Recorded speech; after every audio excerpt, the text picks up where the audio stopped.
ዛቹ የተለያዩ መረጃዎችን ይዣለሁ። የብልጽግና ባለስልጣናት በመከላከያ አዛዦች ከፍተኛ ድብደባ ተፈጽሞባቸዋል። የሚሊሻ አዛዡን፣ የፖሊስ አዛዡና የወረዳውን አስተዳዳሪ ጨምሮ ከፍተኛ ድብደባ የተፈጸመባቸው የብልጽግና ባለስልጣናት በመከላከያ ምን አድርገው ነው? ዝርዝር መረጃ ይዣለሁ፣ ተከታተሉታላችሁ። የልዩ ኃይል ከፍተኛ እንደዚሁ ኃላፊ የሆነ ሰው ከሶስት አጃቢዎቹ ጋር ወደ ፋኖ ተቀላቅሏል። ከዚህ ጋር በተያያዘ እንደዚህ ዝርዝር መረጃዎችን የምነግራችሁ ይሆናል። የሻለቃ አዛዡ በቁጥጥር ስር የዋሉት በፋኖ ወደ ሸዋ አካባቢ ከዚህ ጋር በተያያዘም እንዴት እንደተያዙና ስለ ሁኔታው ተጨማሪ መረጃዎችን ይዣለሁ እናደርሳችሁ ይሆናል። በተለያዩ አካባቢዎች ያሉት አሁን ሁኔታዎች በተመለከተ የግንባር መረጃዎች እንደተለመደው በቅደም ተከተል ወደ እናንተ የሚደርሱ ይሆናሉ። ከዛ በፊት አሁን በተለያዩ አካባቢዎች የድሮን ሀሳቦች መኖራቸውን የሚገልጹ መረጃዎች አሉ። ይህንን ማስጠንቀቂያ እና የጥንቃቄ መልእክት ሁላችሁም ወደ የአካባቢዎቻችሁ መረጃዎችን በመሰሙ ብታደርሱ መልካም ነው። ምስራቅ ጎጃም እንዲሁም ደግሞ ምዕራብ ጎጃም የተለያዩ አካባቢዎች፣ ማዕከላዊ ጎንደር እንዲሁም ደግሞ ምዕራብ ጎንደር፣ ሸዋ፣ ይፋት ቀጠናዎች እንደዚሁ የድሮን ቅኝቶች እንዳሉ ነው ዛሬ ከማለዳ ጀምሮ የሚወጡ መረጃዎች የሚያሳዩት። በተለይ ቋሪት፣ ደጋዳሞት፣ ወንጂ ቆለላ እስከ ሞጣ ድረስ ባለው ቀጠና ለአንድ ሰዓት የቆየ የድሮን ቅኝት ሲደረግ ነበር ተብሏል። በሌሎች አካባቢዎችም እንደዚሁ በፍጥነት የድሮን ቅኝቶች ተደርገዋል። ሰሞኑ ካሉ አጠቃላይ ድሮን እና የአየር ኃይል ጥቃት ኢላማዎች አንጻር እንግዲህ ቅኝት የተደረገበት ነው። ጥንቃቄ የሚያስፈልገው ነው። በተለይ ንጹሃን ከዚህ የድሮን ጥቃት በጭካኔ የሚፈጸም የድሮን ጥቃት ራሳቸውን እንዲጠብቁ መልእክቱ እንድታደርሱ ላለው ሌሎች መረጃዎች አሉ። እነዚህ መረጃዎች ወደ እናንተ አደርሳለሁ። እየተከታተላችሁ አብራችሁ እንድትቆዩ ነው በአክብሮት የምጋብዛችሁ። እናንተ ደግሞ እንደተለመደው አብራችሁን ስትቆዩ ላይክ፣ ሼር፣ ሰብስክራይብ ያደርጋችሁ እንዲሁም ደግሞ ሐሳብ፣ አስተያየት፣ መልእክቶች ቢኖራችሁ ጥቆማ@gmail.com በኢሜል አድራሻ በርካቶቻችሁ መልእክቶችን እየላካችሁ ነው በሱ ታደርሱ ትችላላችሁ። ከዛ ባሻገር በሜሴንጀር፣ ዋትስአፕ፣ ቴሌግራም፣ ትዊተር እና ሌሎች የመገናኛ ዘዴዎች ማህበራዊ ሚዲያ በእነሱ ትርጉም ትችላላችሁ እየላካችሁ ስለሆነ በእጅጉ አመሰግናለሁ። ከላካችሁልኝ መካከል የተወሰኑ አስተያየቶችን ወደ እናንተ ላድርስ። የመጀመሪያው ሁልጊዜም በተደጋጋሚ የሚነገረውን ጉዳይ ነው። ዛሬ ማንስታችሁታል፣ ወደ እናንተ አደርሳለሁ። ፋኖ በትግል ሜዳ የሚቀርጻቸውን ቪዲዮዎች ጉዳይ ጥቅምና ጉዳቱ ተመዝኗል ወይ የሚል በሜሴንጀር በውስጥ መልክ የደረሰ ነው። አድርስልኝ ተብያለሁ። የሚለቀቁ ቪዲዮዎች የሚቀረጹ እንዲሁም ደግሞ የሚሰራጩ ምስልና ቪዲዮዎች ጥቅምና ጉዳታቸው ተመዝኗል ወይ? ማዕከላዊነት እየጠበቀ ነው ወይ? እንዲሁም ደግሞ ሐሳቡ የሚያደርሰው አሉታዊና አዎንታዊ ጉዳት ተመዝኖ እየተለቀቀ ነው ወይ? ለጥላት የፕሮፓጋንዳ መረጃ የሚያቀብሉ በርካታ ቪዲዮዎች እየተለቀቁ አይደለም።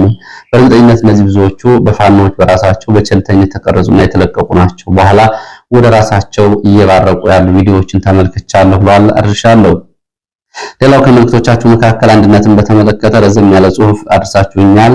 እንግዲህ ከዚህ ውስጥ አጠር አድርጌ ይዣለሁ፣ እሱን ላድርስ። በተለይ እንግዲህ በቡድን ስማቸው የብዕር ስም ስለሆነ አሜን ፍጹም የሚባሉ ሰዎች ይህን አድርሰውኛል። እንግዲህ ጎራ ለይቶ የቆመበትን ብቻ ትክክል አድርጎ የሚመለከት ልሂቅ ሚዲያና የፖለቲካ ኃይል በፋኖ አንድነት ላይ ደረጃ በደረጃ የመፍትሄ ሐሳቦችን ከማምጣት ይልቅ ወደ አንድነት እንዲመጣ ከመስራት ዘርፈ ብዙ ትብብሮችን አዎንታዊ ሚና መጫወት ሲገባው አንዱ ተንዶ ወደ አንዱ እንዲመጣ አንዱ አንዱን እንዲያጠፋ በቀጥታም በተዘዋዋሪ የሚደረገው የሐሳብ ድጋፍ፣ ምክርና አቅጣጫ ምልከታ እልህ ከማናንሽ በሚል የጎንዮሽ ግጭት ውስጥ አስገብቷል። ውጤቱም ታይቷል። በውጤቱም ለዋናው ጥላት በራሱ ወታደራዊ አቅም በምድርም በአየርም አቅም ያላሳካውን እንዲሁም ደግሞ በፖለቲካ ጉልበት በሚዲያ ጩኸት በድሮን እና በአየር ኃይል ጭምር ያላሳካውን ድል ለብልጽግና ለዋናው ጥላት እየሰጠ ነው የሚገኘው። ይህ እንግዲህ ጊዜያዊም ቢሆን ለብልጽግና ድል እያስገኘ ያለ ፕሮፓጋንዳና አሰላለፍ አጠቃላይ መስተካከል አለበት ብላችኋል። ዋናው ጥላት ውስጣዊ ቅራኔ ላይ በርቶ እየሰራ ነው። በትግል ጎራ ተሰልፈናል የሚለው ኃይል ደግሞ በቀጥታም ሆነ በተዘዋዋሪ ወደ ጥላት ወጥመድ ውስጥ የሚያስገቡ አጠቃላይ ሽኩቻዎችን የተግባር እንቅስቃሴ የሚዲያና የማህበራዊ ሚዲያ ስምሪትን ወስዶ ይገኛል። ብልጽግና ስለ አጀንዳ ስለ አንደኛው ፋኖ ቡድን ውስጣዊ ሁኔታ መረጃ ለማግኘት እንደወትሮ ብዙ መድከም አቁሟል። ሌላው ፋኖ ቡድን ሌላውን በአደባባይ ይሳደባል፣ መረጃ አውጥቶ ይሰጣል። የብሽሽቅ ሚስጥርን የራስን ወገን ማዋረድ ለብልጽግና ምቹ አጋጣሚ ፈጥሮለታል። የስልክ ቅጂዎች፣ መረን የለቀቁ ማህበራዊ ሚዲያ ብሽሽቆችና አጀንዳዎች ትልቅ ማሳያ ናቸው።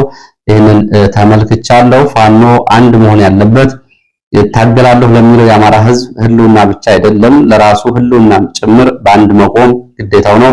ፋኖ የራሱን ህልውና ሲያስቀጥል ነው ለአማራ ህልውናም ጋሻ ሊሆን የሚችለው።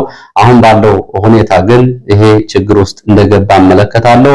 ፋኖ አንድ ላይ ከቆመ ሌላው የሀገር ውስጥም ሆነ የውጭ ኃይል አጋር ደጋፊ ከመሆን የዘለለ ሚና አይኖረውም። ስለዚህ ሌላውን ለማሰባሰብ ፋኖ ቀድሞ አንድ መሆን አለበት። ስለሆነም ቅንነት የተላበሰ መንገድ ፋኖ አንድ እንዲሆን እስከዚያ ድረስ የትብብር የአጋርነት የቡድን አመራሮች እንዲሁም ደግሞ እንዲቀጥሉ ማድረግ ያስፈልጋል። የተለያዩ የአመራር ዘዴዎች አሉ። በካውንስል በፖሊት ቢሮ እንዲሁም ደግሞ በዚህ ኮሚቴና በሌሎቹ የጋራ ኮሚቴዎች አዋቅሮ ትግሉን መምራት ይቻላል። ይህንን በማድረግ በኩል ሰነዶችን ማዘጋጀት ሀሳቦችን መልቀቅና አቀራርቦ ማነጋገር ከኤሊቱ ከፖለቲከኛው ከሚዲያው የሚጠበቅ ነው እና ምንና ፍጹም የላኩት ነው። ስማቸውን የተጠቀሙት ያው የብዕር ስም ስለሆነ ነው። አመሰግናለሁ። ሌላም ማስተያየት አለ። ለጋራ ህዝባዊ ዓላማ 4 ኪሎ የሚለው እንቅስቃሴ በእኛ መንደር ማንም አያልፍም ወይ የሚለውን የዘመነ መሳፍንት የመጀመሪያ ምዕራፍ ምልክቶችን በአስቸኳይ መዘጋት አለባቸው የሚል በብስጭት የተሞላ መልእክት አድርሳችሁኛል። ወደ 19ኛው ክፍለ ዘመን እየሄድ ነው የሚል ስጋት ያለው ነው። ግድ የለም ይስተካከላል። ሌላው በእናት የነበረውን የትላንት ሁኔታ በተመለከተ እንደዚሁ ተጨማሪ መረጃዎችን አንድ የመከላከያ መኮንን መገደልና በሚሊሻ ፋኖች በሚል በመንግስት እንዲሁ እንግዲህ ሲቀለቡ የነበሩ ከፋኖ ወደ ሚሊሻ መጥተው አሁን ደግሞ በመከላከያ አመራሮች ላይ እርምጃ ወስደው ሄደዋል ተባሉ። ፋኖችን በተመለከተ ስለ ሁኔታው ከቦታው የነበረውን አጠቃላይ ሁኔታ ዝርዝር መረጃ አድርሰኛል። ማስተካከያን ሰጥተኛል። አመሰግናለሁ ወዳጄ። በባጃጅ አሽከርካሪ በባጃጅ ንብረት በምግብ ቤት ላይ እንደዚሁ የተፈጸሙትን ነውረኛ ድርጊቶች እንዲሁም ደግሞ ዝርፊያና ውድመትን በተመለከተም እንደዚሁ አድርሰኛል። የመከላከያ አመራሮች ተበሳጭተው ያደረጉትን ወደ ኋላ ተጨማሪ መረጃ ይዤበታለሁ። አመሰግናለሁ። እንግዲህ ከአስተያየቶቻችሁ ወደ ችሎት መረጃ ነው የሚሄደው። ወደ ችሎት መረጃ ሲሄድ እነ ዶክተር ወንዶሰን አሰፋ ፍርድ ቤት ቀርበዋል። ትላንትና ሚያዝያ 13 ዛሬም ፍርድ ቤት ነው የሚገኙት። ዶክተር ወንዶሰን አሰፋ፣ ጋዜጠኛ መስከረም አበራ፣ ዮርዳኖስ አለሜ፣ ዳዊት ባቡ፣ አንደበት ተሻገር፣ ዶክተር መሰረት ቀለመወርቅ፣ ፕሮፌሰር ማረጉ ቢወይን፣ ዶክተር ሳውግቸው፣ ተስፋዬ መኩሪያ፣ ማስረሻ ኔው፣ ጠበቃ አለልኝ ምረቱ፣ ጋዜጠኛ ዳዊት በጋሻው፣ ጋዜጠኛ ገነት አስማማው፣ ታደሰ ወዳጅ ነው፣ ቴዎድሮስ ተሾመ፣ ሀብታሙ ዳኘ፣ ቢሰጥ ተረፈ፣ አብርሃም ጌትነት፣ ዶክተር መሰረት ያው ከላይ ገልጫዋለሁ፣ ጋዜጠኛ ጎበዜ ሳይ፣ መንበር አለሙን ጨምሮ ዶክተር ግብረአብ አለሙ ፍርድ ቤት ቀርበው ነበረ። ሁለቱ ዶክተር መሰረትና ማስረሻ ነው ፍርድ ቤት አልቀረቡም። ሌሎቹ ግን ቀርበዋል። የነሱ ያልቀረቡበት ምክንያት አልተገለጸም። የፌደራል ፖሊስ አባል በምስክርነት ቀርበዋል። የፌደራል ፖሊስ አባል ከአዲስ አበባ ወደ ጎንደር በጭነት መኪና የፌደራል ፖሊስ ሎጂስቲክስ ጭነው እየሄዱ አባይ በረሃ ላይ የገጠማቸውን ጉዳይ ተናግሯል። ከዚህ ከእስረኞቹ ጋር የሚያያዝ ጉዳይ እንዳልሆነ ግን በችሎቱ ላይ የተገኙ የመረጃ ምንጮች ይገልጻሉ። ተቀጥሯል፣ ለዛሬም ይቀጥላል ተብሏል ምስክር ማሰማቱ። ሁለተኛ ፍርድ ቤት እየቀረቡት ወደ ሁለተኛ የችሎት ጉዳይ ያላቸው እነ ተመስገን አስማማው ታመነ፣ ዘውዱ ንጉሴ፣ አጥናፉ አድማሱ፣ በላይ አቤ፣ አያና ተፈራ፣ ተስፋዬ መኮንን፣ አብርሃም ኩምሳ እና አማን ውበቱ ናቸው። ትላንትና ፍርድ ቤት ቀርበው ነበር። ካሁን በፊት በታችኛው ፍርድ ቤት በዋስትና ጉዳይ ላይ ታችኛው ፍርድ ቤት ሰጥቷቸው የነበረውን የዋስትና ጉዳይ በተመለከተ ክርክር ለማድረግ ነው። ለሌላ ጊዜ ተለዋጭ ቀጠሮ ሰጥቷል። በተመሳሳይ እና ሀብታሙ መሐመድ፣ ዳንኤል ደመቀ፣ ማቱሳላ መኮንን፣ ፈቃደ ጅምኑ የፌደራል ከፍተኛ ፍርድ ቤት በዋስትና ብይን ሰጥቷቸው ነበረ ይውጡ ብሎ በገንዘብ ዋስትና ማለት ነው። ይህንን ጠቅላይ ፍርድ ቤት ቀርቦ አቃቢ አሽሮታል። አሁን ተለዋጭ ቀጠሮ ለሌላ ጊዜ ተሰጥቶባቸዋል። የእስረኞችን ጉዳይ አብሮ በየቀኑ ትኩረት የሚፈልግ ጉዳይ ነው። ወደ ዝርዝር መረጃዎች ነው የሚሄደው። የመጀመሪያው መረጃ ወደ ደብረ ብርሃንና ዙሪያ የሚወስደን ነው። በትላንትናው ዕለት ከሰዓት በኋላ በደብረ ብርሃን አቅራቢያ ጉዶ በረቶ ነው ቀይት ተብሎ ከሚጠራው ከተማ ላይ በፋኖ በቁጥጥር ስር የዋሉትን የሻለቃ አዛዥ በተመለከተ ዝርዝር መረጃ ይዣለሁ፣ እንደሚከተለው ወደ እናንተ አደርሳለሁ። ከወታደራዊ ካምፕ በፋኖ የተያዙት የመከላከያ ከፍተኛ አዛዥ እንግዲህ ይህንን በተመለከተ መንገድ ላይ ነው በቁጥጥር ስር የዋሉት ተብሏል። ፋኖ የሻለቃ መሪው ከካምፑ ከደብረ ብርሃን ወደ ካምፑ ሲመለስ ዝርዝር መረጃ ነበረው። በዚህ እንግዲህ የተቀመጠ ገንዘብ ካምፑ ውስጥ ለመውሰድና እንዲሁም ደግሞ በካምፑ ዙሪያ አብረው ይሰራሉ ከተባሉ የብልጽግና ካድሬዎች ጋር ለመነጋገርና ትዕዛዝ ለመስጠት ነበር የሻለቃ አዛዡ ወደዚህ ካምፕ የመጡ ተብሏል። እዚህ አካባቢ የነበረውን ካምፕ ለረጅም ጊዜ ሲጠቀሙበት የነበሩት ሻለቃ አዛዡ ሰሞኑን ወደ ደብረ ብርሃን ጥለው ወጥተዋል። ሆኖም ግን እሱ ከሌሎች ተለይቶ ወደ ከተማ የመጣበትን ጉዳይ በተመለከተ ካምፕ ውስጥ እንዲሁም ደግሞ ለበዓል በሚል የአካባቢ ሰው ገንዘብ አዋጥቶና ሰብስቦ እንዲሰጣቸው እሱን በድብቅ ለመውሰድ ነበረ ያላጃቢዎችን ጭምር የመጣው ተብሏል። ሻለቃ አዛዡ ጫኔ ለገሳሊ ይባላል። እንግዲህ ከመታወቂያው ላይ የታየ ነው። የአማራ ፋኖ ሸዋ ጠቅላይ ግዛት ዕዝ ከፍተኛ ወታደራዊ መሪ የሻለቃውን እንቅስቃሴ ገና ከጅምሩ ከደብረ ብርሃን ጀምሮ በውስጥ መረጃ እንከታተለው ነበረ። በዚህም እንቅስቃሴ መሰረት ቀይት ወይም ደግሞ ጉዶ በር ተብሎ የሚጠራው ከተማ ዋናው አስፋልት ላይ በቁጥጥር ስር ሊውል ችሏል ሲሉ ነው የገለጹት። አሁን ይሄ ሻለቃ አዛዥ ካሁን በፊት በሸዋ ከተይዘው በፋኖጅ ከሚገኙ ሁለት ኮሎኔሎች እንዲሁ ደግሞ ሁለት የሻለቃ አዛዦች ጋር በሰላም ይገኛል ነው የተባለው። እንግዲህ ኮሎኔሉን በተመለከተም የተያዙትን ኮሎኔሎች እንደዚህ ተጨማሪ መረጃዎችን አድርሰዋል። ከወራት በፊት የተያዙ ናቸው። አሁን በመልካም ሁኔታ ላይ ይገኛሉ። መንግስት ረስቶናል እያሉ እንደሚቀልዱም እንደዚሁ ገልጸውልኛል። ሌላውም እንደዚሁ በሸዋ ቀጠና የልዩ ኃይል አዛዥ ከናጃቢዎቹ ፋኖን ተቀላቅሏል ነው የተባለው። የአማራ አድማ ብተና የስልጠናና ምልመላ ኃላፊ ከሸዋሮቢት ወጥቶ ከሶስት አጃቢዎቹ ጋር ፋኖን ተቀላቅሏል። ሸዋሮቢት ከሚገኘው የካምፕ ወጥቶ ባለፈው ሚያዝያ 12 አመሻሽ ወደ ታሪተሩ ወደሚጠራው ቀጠና በመንቀሳቀስ ነው እንግዲህ ከአጃቢዎቹ ጋር ፋኖን እየተቀላቀለው። ይሄ ከፍተኛ ድንጋጤ ፈጥሯል በአድማ ብተና ካምፕ ውስጥ። ይሄ የልዩ ኃይል የስልጠናና ምልመላ ኃላፊ እንደተናገረው ከሆነ የመረጃ ምንጮቹ ሌሎችም ለመውጣት ወደ ፋኖ ለመውጣት ሁኔታዎችን እያመቻቹ ስለመሆናቸውና ባለው አጠቃላይ ትግል ሁሉም ደስተኛ ለመሆኑና በራስ ህዝብ ላይ በተለይ የሚደርሰው ግፍና ሰቆቃ ብዙዎቹን የህሊና ቁስል ውስጥ ከቷቸዋል የተባለው የልዩ ኃይል አዛዥ እንግዲህ በፋኖ ደማቅ አቀባበል ተደርጎለታል ተብሏል። ከራሱ ጋር አራቱ ነው የገቡት፣ ሙሉ ትጥቅ ይዘዋል። ሌላው ወደ ብናት የሚወስድን መረጃ ነው። ከላይ እንግዲህ በአስተያየትም አድማጭ ተመልካች ማስተካከያ የሚደረግበት ብሎ ያቀረበው ዘገባ ጋር በትላንትናው ዕለት እንግዲህ 6 የሚደርሱ የፋኖ አባላት የነበሩ ለመንግስት በምህረት እጅ ሰጥተናል ብለው ከተማው ውስጥ በልዩ ሁኔታ ተቀምጠው ፋኖ ላይ መረጃዎችን ይሰጡናል፣ ከፋኖ ጋር ለምናደርገው ዘመቻ ያግዛሉ ተብለው እስከ ትጥቃቸው እንዲቀመጡ ተደርገው የነበሩ የፋኖ ሚሊሻ አባላት ወይም ደግሞ የሚሊሻ ፋኖ አባላት የመከላከያ አዛዡን ጨምሮ 5 የመከላከያ አባላትን ገድለው አምልጠዋል፣ ወደ ፋኖ ተቀላቅለዋል። ይሄ ጉዳይ ከፍተኛ መነጋገሪያ ሆኗል። ሌላም ችግር ፈጥሯል። በብልጽግና ባለስልጣናትና በመከላከያ መካከል አለመተማመኑን ፈጥሮ የብልጽግና በተለይ ከመከላከያ ውጭ ያሉት የጸጥታና የሲቪል ባለስልጣናት ድብደባ እንዲፈጸምባቸው አድርጓል ተባለው።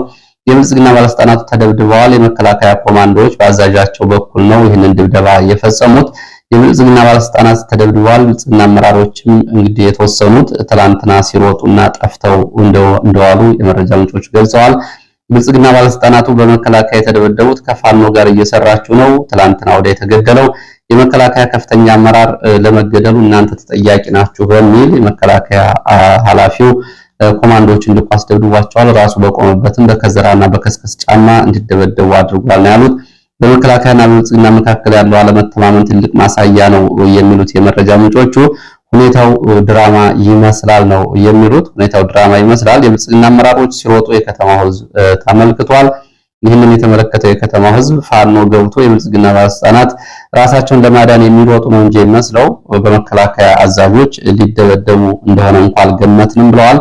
በከዘራና በከስከስ ጫማ ሆዳቸው ላይ ቆመው እያስጮሁ ሲደበድቧቸው ተመልክተናል። የጽንፈኛው መረጃ ናችሁ ሲሉ እንደዚሁ በተደጋጋሚ ዛቻ ማስፈራሪያ ይፈጽሙባቸው ነበረ። በዚህ መካከል እንግዲህ እኛም ለቀን እንወጣለን፣ ጽንፈኛው መጥቶ ይጫወቱባቸዋል፣ እጃችሁን አስሮ የሚፈልገውን ያደርጋቸዋል፣ ከኛ ጋር መስራት የማትችሉት ከጽንፈኛ ጋር የምትሰሩት ምን አስባችሁ ነው በሚል የተደበደቡት። ከተደበደቡት ውስጥ የወረዳው አስተዳዳሪ የቻላቸው መሳፍንትን ጨምሮ ጋሻው ፈንታ የሚሊሻ ጽሕፈት ቤት ኃላፊ፣ ኮማንደር አስማማው የፖሊስ አዛዥ ከፍተኛ ሁኔታ ከተደበደቡት ውስጥ ይገኛሉ። ራሳቸውን ስተውም ሆስፒታል ገብተዋል ተብሏል። እንግዲህ ይሄ የተፈጠረው በብናት ደቡብ ጎንደር ነው። የብልጽግና ባለስልጣናት በመከላከያ ተደብድበዋል። እንግዲህ በተወለዱበት ማህበረሰብ ፊት እንዲሁ ነው ውርደት ነው የተፈጸመባቸው በሚል ብዙዎቹ እንግዲህ ዛሬም ድረስ ወደ ቢሮ ያልተመለሱ የብልጽግና ባለስልጣናት አሉ። ትላንት ከሰዓት ጀምሮ ወደ ገጠር ወጥተው የጠፉ የብልጽግና ባለስልጣናትም አሉ ነው የተባለው። እንግዲህ ወረዳው አስተዳዳሪ አቶ ቻላቸው መሳፍንት ግን እናስተካክላለን አትደብድቡን እያለ ሲጮህ ተመልክተናል ብለዋል የመረጃ ምንጮቹ። ወደ ሌሎች መረጃዎች እሄዳለሁ። ወደ ሌሎች መረጃዎች ሲሄድ ወደ መተማ የሚወስደን መረጃን የማስከትለው መተማ ቀጠና ምዕራብ ጎንደር በአብዛኛው ኮኪት፣ እንዲሁም ደግሞ ማዕከላዊ ጎንደር ሻውራ፣ ቋራ፣ አብርሃ ጅራ ወደ አርማጭሆ መስመሮች ከፍተኛ ወታደራዊ እንቅስቃሴዎች አሉ ተብሏል። ሶስተኛ ቀኑን የያዘ ነው የተባለው በርካታ ኃይል ወደ አካባቢዎቹ የማጓጓዝ መካናይዝድ እንደዚሁ መሳሪያዎችን የጫኑ ተሽከርካሪዎችን በብዛት እየተንቀሳቀሱ ነው። በተለይ ሚያዝያ 13 በተመሳሳይ ሰዓት በከፍተኛ እንቅስቃሴዎች ተደርገዋል ብለዋል የመረጃ ምንጮቹ። ሆኖም በእነዚህ በተጠቀሱ ቦታዎች ግን ውጊያም ሆነ ተኩስ እስካሁን ድረስ አልተሰማም። ላለፉት 4 ቀናት ከዛ በፊት በቋራ ኮሪደር ቀጠና ከጃዊ እስከ መተከል ቋራ ድረስ ለተከታታይ 10 ቀናት የተደረገ ከባድ ውጊያ ነበረ። በዚህ ውጊያ በንጹሃን ላይ እንደዚሁ ጉዳት ደርሷል። በርካታ ሰዎች ተገድለዋል። ትንሽ ከተሞችም ተቃጥለዋል። የፋኖ ይዞታ ናቸው የተባሉ እንዲሁም ደግሞ ለፋኖ ምግብ ሰጥታችኋል የተባሉ ንጹሃን ጭምር ተገድለዋል፣ ተረሽነዋል። ከዛ በኋላ ውጊያው ቆሞ ነበር። እንደገና አሁን ከፍተኛ ወታደራዊ እንቅስቃሴ ያለ ነው የተባለው። በምስራቅ ጎጃም በአሶ ሊበን ስንሄድ የቡድንና የነፍስ ወከፍ መሳሪያ የታጠቁ የመንግስት ወታደሮች ወደ ፋኖ ተቀላቅለዋል ተብሏል። ቁጥራቸው 6 የሚሆኑ የመከላከያ አባላት ናቸው ፋኖን ተቀላቀሉት። ሚያዝያ 12 2017 የአማራ ፋኖ ጎጃም 7ኛ ክፍለ ጦር አብረጀት ብርጌድ ነው የተቀላቀሉት ተብሏል። ከነዚህ ጋር በተያያዘ እንደዚሁ ጎንቻ፣ ደብረታቦር፣ ሸዋሮቢት፣ ውርጌሳ፣ አርማጭሆ፣ በለሳ፣ አዲስ ቅዳም አካባቢ ከ29 በላይ ወታደሮች የመንግስት ወታደሮች ከስምሪት ቀጠናዎቻቸው ወጥተው ጠፍተዋል። የተወሰኑት ፋኖን ተቀላቅለዋል የሚሉ መረጃዎች ወጥተዋል። ፋኖን ከተቀላቀሉት መካከል መተማ እንዲሁም ደግሞ አዲስ ቅዳም ያሉት እና መርጦ ለማርያም ፋኖን ሲቀላቀሉ ሌሎቹ ግን የደረሱበት አልታወቀም ነው የተባለው። ምስራቅ ጎጃም እዛው ማቻከል አማኑኤል ከተማ ዙሪያ እንደዚሁ ከፍተኛ ውጥረት አለ። ዛሬ ከማለዳ ጀምሮ ሚያዝያ 13 2017 ረፋድ በአማኑኤል ከተማ ዙሪያ ውጥረቶች አሉራል የአካባቢው ዓይን እማኞች። በትላንትናው ዕለት በዛሬው ዕለት ነው ውጥረት ያለው ሚያዝያ 14 ማለት ነው። በትላንትናው ዕለት ሚያዝያ 13 ከአማኑኤል ከተማ ወደ ፋኖ ቀጠናዎች የተንቀሳቀሰ የመንግስት ኃይል ጋር ብርቱ ውጊያ ተደርጓል።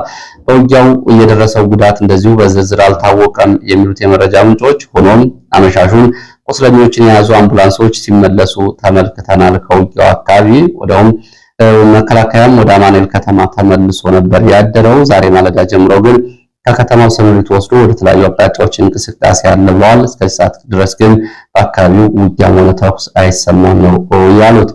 ሌላው ወደ ሰሜን ወሎ መቄት የሚወስድ መረጃ ነው። መቄት ወረዳ ሀና መኳት ተብሎ በሚጠራው አካባቢ አሁን በዚህ ሰዓት ውጊያ እየተደረገ ነው የሚገኘው ብለዋል። ከፍተኛ ተኩስ ይሰማል ብለዋል የመረጃ ምንጮቹ። በዚህ አካባቢ በተለይ ሀና መኳት በተባለ ቦታ በተፈጸመ ድንገተኛ ጥቃት በርካታ የሚሊሻና የአድማ ብተና አባላት ሙትና ቆስለኛ ሆነዋል። ዛሬ ረፋድ ይህንን ተከትሎ ነው በአካባቢው ውጊያ የተቀሰቀሰው። ይህ የሆነው ዛሬ ሚያዝያ 14 2017 ረፋድ እንደሆነ የሚገልጹት የመረጃ ምንጮች በአይሱዙና በሲኖትራክ ተጭነው ሲንቀሳቀሱ የነበሩ የሚሊሻና የአድማ ብተና አባላት ነው በተጠቀሰው ቦታ የደፈጣ ጥቃት የተፈጸመባቸው።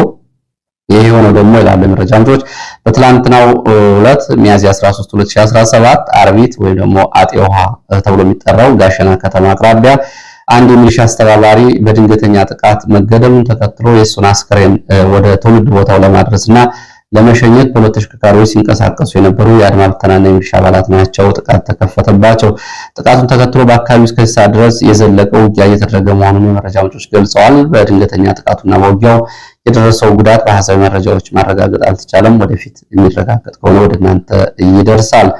ሌሎች መረጃዎችን ላስከትል። ምዕራብ ወሎ ወግዲ ወረዳ ጊንዶ እና ጎራደን ተብሎ የሚጠሩ ቦታዎች ከወረወር ድረስ ሚያዝያ 10፣ 11፣ 12 እንዲሁም ደግሞ ሚያዝያ 13 በነበሩ ውጊያዎች ከፍተኛ ሰብአዊ ቁሳዊ ጉዳት ደርሷል። በእነዚህ ቦታዎች በተለይ በወግዲ የተለያዩ ቀጠናዎች በተደረጉ ውጊያዎች 22 የመንግስት ወታደሮች ሞት ሲሆኑ 27 የሚሆኑ ደግሞ ቆስለው ሆስፒታል ገብተዋል። እነዚህ 22ቱ በተለያዩ አካባቢዎች የቀብር ስነ ስርዓታቸው መፈጸሙንም የመረጃ ምንጮች ይገልጻሉ። በጅምላና በተናጠል እየተቀበሩ እንደሆነ በዚህ ምክንያት ከመካነ ሰላም ተጨማሪ በርካታ ኃይል ይዞ የገባው መንግስት ኃይል ሁኔታውን ለመቀልበስ ቢሞክርም ብርቱ ጉዳት አስተናግዷል ነው የተባለው። ምዕራብ ወሎ ቦረና ሳይንት ቀጠና ወግድና አካባቢው። ወደ ሌላው መረጃ ስንሄድ በዚሁ ቀጠና ምዕራብ ወሎና ምስራቅ ጎጃም የሚያገናኘው ዋናው መንገድ ከተዘጋ ሰንብቷል። መንገዱ መዘጋት ከፍተኛ ማህበራዊ ኢኮኖሚያዊ ጫና ፈጥሯል በነዋሪዎቹ ላይ ነው የተባለው። ከመካነ ሰላም ከደሴ መካነ ሰላም በግንዶን ሞጣ በግንዶን መርጦ ለማርያም ባህር ዳር የሚወስደው መንገድ በአባይ ድልድይ በኩል ከተዘጋ ሳምንታት አልፈውታል ተብሏል። የዚህ መንገድ መዘጋት ተከትሎ እንግዲህ ማህበራዊ ኢኮኖሚያዊ ቀውሶች አሉ። በሽተኞች ወደ ሆስፒታል መሄድ አልቻሉም። ተሽከርካሪ ባለመኖሩ እንደዚሁ የገበያና ኢኮኖሚ እንቅስቃሴውን ከፍተኛ ጫና ውስጥ ገብቷል ነው የተባለው። እንግዲህ ትልቁ የአባይ ድልድይ የሚገኝበት ሌላው መንገድ ነው። ምዕራብ ወሎንና ምስራቅ ጎጃምን የሚያገናኘው መንገዱ ከተዘጋ እንግዲህ ሳምንታት አልፈውታል ነው የተባለው። ወደ ሌሎች መረጃዎች ቀጥላለሁ። ህወሓት በቦሌ በኩል ያስገባው የነበረ በርካታ የሳተላይት ሬዲዮ መገናኛ በቁጥጥር ስር ውሏል ተብሏል። እንግዲህ በወይዘሮ ፈትለወርቅ ባለቤት በአቶ ኃይለ ሊባኖስ ኃይለ ሚካኤል በኩል በቦሌ በኩል ሊገባ የነበረ የሬዲዮ ሳተላይት ሬዲዮ መገናኛ ነው በቁጥጥር ስር የዋለው ተብሏል። እንግዲህ ከሰውዬ ጋር በተለያዩ መረጃዎች የሚወጡ በተለይ የብልጽግና ገጾች በብዛት የተለያዩ መረጃዎች እያሰራጩ ነው የሚገኙት። ሰውየው የሞንጆሪ ሞባይል ነው። ካሁን በፊት በኤፈርት ወይም ደግሞ በህወሓት የኩባንያ ውስጥ በተለያየ ጊዜ ወርቅና የውጭ ምንዛሪ በማሸሽ ጭምር በለንደን በአሜሪካ እንዲሁም ደግሞ በስዊዝ ባንክ የህወሓት ሰዎችን የነደብረ ጽዮን ንብረት በማስቀመጥ የድለላ ስራዎችን በመስራት እንዲሁም ደግሞ የዲፕሎማሲ አታሼ ስራን በተመደበበት ጊዜ ቲቪ የህወሓት ስራዎችን በመስራት የሚታወቅ ሰው ነው ተብሏል። ትናንትና እንግዲህ የመገናኛ ሬዲዮዎችን ይዞ በቁጥጥር ስር ውሏል ቦሌ አየር ማረፊያ። በተጨማሪም የህወሓት ሰዎች በሱዳን በኩል አነስተኛ ድሮኖችን ለማስገባት እንቅስቃሴ እያደረጉ ነው የሚል መረጃም እንደዚሁ ወጥቷል። የህወሓት ሰዎች በሱዳን በኩል ተጨማሪ የድሮን መሳሪያዎችን ለማስገባት እንቅስቃሴ ላይ ናቸው። እንደው ድሮን ሸረሪና ተብሎ የሚጠራው አካባቢ ከሚገኙ የሳምሬ ቡድን አባላት የድሮን ስልጠና እንደዚሁ ለመውሰድ ወደ ግብጽ ወይም ደግሞ ወደ ሌላ ቦታ የተላኩ የህወሓት ታጣቂዎች አሉ የሚል መረጃ ወጥቷል። ይህንን ተከትሎ የድሮን ቴክኒሻኖቹ ድሮን ለመታጠቅና ህወሓት ድሮን ለማስገባት ለሚያደርገው እንቅስቃሴ ሙያዊ ኃላፊነት ለመውሰድ ስልጠና እየወሰዱ ነው የሚሉ መረጃዎች ናቸው የወጡት። ተጨማሪ መረጃዎችን በዚህ በኩል ይዤ እመጣለሁ። ምክንያቱም ከሶስት አቅጣጫዎች የገቡ ድሮኖች አሉ የሚልም ጥቆማ ወጥቷል። ሌሎች ደግሞ ገና ለመግባት በዝግጅት ላይ ናቸው የሚል ነው። መረጃውን እየተከታተልኩ እናንተ የማቀርብ ይሆናል። ይህ አጠቃላይ እንግዲህ የሚያሳየው ህወሓት የድሮን መሳሪያ ባለመታጠቃችን በብልጽግና በኩል የኃይል ብልጫ ተወስዶብናል የሚለውን ግምገማውን በዚህ የጦር መሳሪያ በመታጠቅ ወደፊት ለሚያደርገው ውጊያ ሁኔታዎችን ለመቀልበስ የሚያደርገው እንቅስቃሴ እንደሆነ ነው መረጃዎች የሚያሳዩት። ሌላው ከዚህ ጋር በተያያዘ የትግራይ ብልጽግና ገጾች ያወጧቸው መረጃዎች አሉ። የትግራይ ብልጽግና ገጾች ጌታቸው ረዳ ወደ መቀሌ ለአሸኛኘት መርሃ ግብር የተደረገለትን ጥሪ ውድቅ አደረገ የሚል መረጃ ነው። ታደሰ ወረደ ጌታቸው ረዳን ለአበረከተው አስተዋጽኦና ለሁለት ዓመታት የትግራይን ባስተዳደረበት ጊዜ ለነበረው ተሳትፎ እንዲሁ ሽልማትና የምስጋና መርሃ ግብር አዘጋጅተው መቀሌ ቢጠሩትም ይህንን አልተቀበለም ብለዋል። ይህንን እያሉ ያሉት የትግራይ የብልጽግና ገጾች ናቸው። አንዳንዶቻችሁ ታውቋቸው ትችላላችሁ። እነ ዶክተር አብርሃም በላይ የሚያስተዳድሯቸው ማህበራዊ ሚዲያ ገጾች አሉ። በእነሱ በኩል በወጣው መረጃ መሰረት ጌታቸው ረዳ እንኳን መቀሌ ልመጣ መቀሌም ለታደሰ ወረደም የሚመች አይመስለኝም ብሏል ነው የተባለው። ይህንን በተመለከተ ግን ጌታቸው ረዳ በቀጥታ የተናገረው ነገር የለም። ጌታቸው ረዳ እንዳውም የጳጳሱን የሮማውን ካቶሊክ ጳጳስ ህልፈት ተከትሎ ድምጽ ሆነውናል፣ የትግራይ ህዝብ በጦርነት በነበረበት ጊዜ በህይወታቸው በማለፉ አዝኛለሁ የሚል መልእክት ነው እንግዲህ በቅርብ ጊዜ ካስተላልፋቸው ማህበራዊ ሚዲያ መልእክቶች ውስጥ ማየት የተቻለው። ያው ጌታቸው እንግዲህ ብልጽግና ህወሓትን ያኛውን የደብረጽዮን ቡድን ለማዳከም እንደ ዱላ ሊጠቀምበት ስለሚችል ቀድሞ እንደዚህ አይነት መረጃዎችም ከዛ አንፃር ተለቀው ሊሆን ይችላሉ። ትላንትም ጌታቸው ረዳ አሁን የምስራቅ አፍሪካ ጉዳዮች ኃላፊ ተደርጌ ብሾምም የሚሰራው ስራ ስለሌለኝ ዋና ስራዬ ትግራይ ውስጥ ያለው ሁኔታ ትግሉ ወደፊት እንዲሄድ ማድረግና መታገል ነው የሚል መረጃም እንደዚሁ አሰራጭተዋል። ጌታቸው ግን በይፋ የተናገረበትን ገጽ ለማግኘት አልተቻለም። ሌላው ወደ አፍሪካ ቀንድ የሚወስደን መረጃ ላስከትል። የአፍሪካ ቀንድ ሩሲያ በምስራቅ አፍሪካ በተለይ በሶማሊያ ቀጠና በርበራ ወደብ ላይ የጦር ኃይል ማዘዣ መልሶ የመገንባት እንቅስቃሴ ውስጥ ስለመግባቷ መረጃዎች እየገለጹ ነው። ሩሲያ በ1970ዎቹ ኢትዮጵያና እንግዲህ ሶማሊያ ዚያድ ባሬ ሶሻሊስት በነበሩበት ጊዜ በዚህ ቀጠና የነበራት የወታደራዊ ተጽዕኖ ከፍተኛ ነው። የሶቪየት ዩኒየን እየተባለ በሚጠራበት ዘመን የነበራትን ወታደራዊ ይዞታዎች በበርበራና በባህረ ሰላጤ ጫፍ እነዚህ መልሶ ለመገንባት እንቅስቃሴ እያደረገች ነው። በዛ ዘመን በየመን ደቡባዊ ጫፍ እንዲሁም በሶማሊያ የበርበራ ወደብና አካባቢዎቹ እንዲሁም ደግሞ በኢትዮጵያም በወቅቱ በምጽዋና አካባቢ ወታደራዊ ይዞታዎች ነበሯት ሩሲያ። በወቅቱ እንግዲህ የሶሻሊስት ነው ደግሞ የዓለምን የምስራቁን ጎራ ትመራ የነበረው አሁን ይህንን ለመመለስ ከሶማሌላንድ ጋር እየሰራች ነው። የሶማሌላንድ ባለስልጣናት ደግሞ ይህን አጋጣሚ በመጠቀም ሶማሌላንድ እውቅና ይሰጣታል በሩሲያ በኩል የሚል እንቅስቃሴ እያደረጉና ይህንንም ፕሮፓጋንዳ እየሰሩ መሆናቸውን ነው መረጃዎች የሚያሳዩት። ሩሲያ በሱዳን ፖርት ሱዳን በኩል እንደዚሁ ወታደራዊ ማዘዣ ጣቢያ ለመገንባት ከና አልቡርሃን ፍቃድ አግኝታለች። ይሄን እንቅስቃሴ ያደረገች ነው የምትገኘው። እንግዲህ ከ40 ዓመት በኋላ እንደገና ወደ ቀይ ባህርና ወደ አፍሪካ ቀንድ ግዙፍ የሆነ የሶቪየት ኃይል እየተመለሰ መሆኑን መረጃዎቹ እንግዲህ የሚያሳዩት። ሌላው አልሸባብ ወደ ሞቃዲሾ ቀጠና እየተንቀሳቀሰ ነው። ሞቃዲሾ ከተማን ከበባ ውስጥ እያስገባ ነው የሚሉ መረጃዎች እየወጡ ነው። የሞቃዲሾ ባለስልጣናት ፑንትላንድ፣ ሶማሌላንድ እና ሌሎቹን ለማፍረስና አስተዳደራቸውን ለማውረድ እየተንቀሳቀሱ ባሉበትና የግብጽ ወታደራዊ ድጋፍም ለዚህ አገልግሎት እየዋለ ባለበትና በሌሎች በተሰናጉበት መንገድ አልሸባብ ደግሞ ሞቃዲሾን ለመቆጣጠር እንቅስቃሴ እያደረገ ነው ተብሏል። ሌላው የዲፕሎማሲ መረጃ ነው። የአሜሪካው የውጭ ጉዳይ ሚኒስተር ናይሮቢ እና አዲስ አበባ ሊመጡ ነው ተብሏል። በሚቀጥለው ሳምንት ወደ ምስራቅ አፍሪካ ሊመጡ ነው የተባሉት የአሜሪካ ውጭ ጉዳይ ሚኒስተር ከኢትዮጵያና ከኬንያ ባለስልጣናት ጋር በቀጠናው ጉዳዮች ዙሪያ ይነጋገራሉ ነው የተባለው። በምስራቅ አፍሪካ ቀጠና ምናልባትም በአፍሪካ ደረጃ ዶናልድ ትራምፕ ለሁለተኛ ጊዜ ስልጣን ከያዙ ከባለፈው ጥር ወር ወዲህ የመጀመሪያው ከፍተኛ የአሜሪካ ባለስልጣን ናቸው ወደ አፍሪካ ጉብኝት የሚያደርጉት። ይሄ ጉዳይ በተለይ እንግዲህ በምስራቅ አፍሪካ ያለውን አጠቃላይ ሁኔታ በተመለከተ የሚደረግ የዲፕሎማሲ የሰላም የቀጠናውን የሰላም ሁኔታ በተመለከተ የሚደረግ ጉዳይ ነው ተብሏል። ምናልባት እንግዲህ አብይ አህመድ ከአልሸባብ ጋር በተያያዘም የአሜሪካን ከፍተኛ ዲፕሎማሲያዊ ድጋፍ ለማግኘት ሁኔታውን ሊጠቀሙበት ይችላሉ ብለዋል የዲፕሎማሲ ጉዳዮች ተንታኝ መረጃ ምንጮች። ለሰዓት ያስኳቸው መረጃዎች እነዚህ ነው የሚመስሉት። ስለተከታተላችሁ በእጅጉ አመሰግናለሁ። በሌላ ተመሳሳይ መርሃ ግብር እስከምንገናኝ ድረስ ስለተከታተላችሁ አመሰግናለሁ። አስተያየቶችን፣ ሀሳቦችን ጻፉልኝ።